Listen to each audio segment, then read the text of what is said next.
Chronique du patrimoine.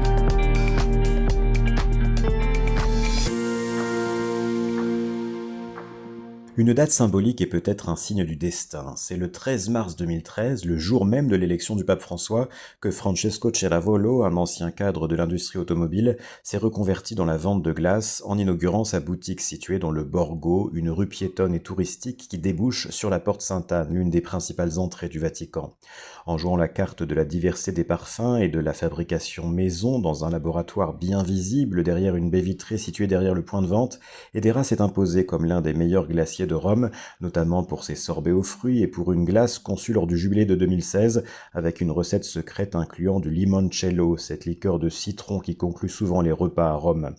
Edera se targue aussi d'être devenu le glacier du pape, en fournissant la maison Sainte-Marthe pour les grandes occasions, notamment l'anniversaire du pape François. Au fil des années, Edera est devenue une institution presque canonique qui figure même dans des documents officiels du Vatican. En 2014, une circulaire signée par Francesco Ceravolo et par le père Federico Lombardi, alors directeur de Radio Vatican, avait établi une réduction de 50 centimes sur les glaces achetées par les employés de la radio.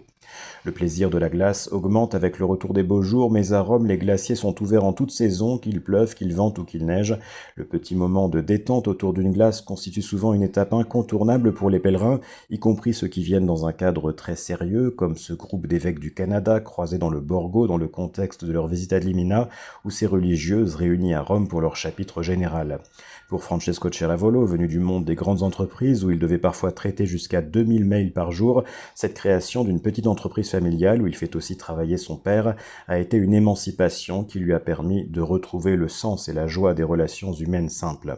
La boutique d'Edera, située au pied d'un immeuble élégant et couvert de lierre, constitue donc un point de ralliement autant pour les touristes et pèlerins que pour les officiels du Vatican, une tradition qui prouve que même par temps de crise, à Rome, tous les chemins mènent à la glace.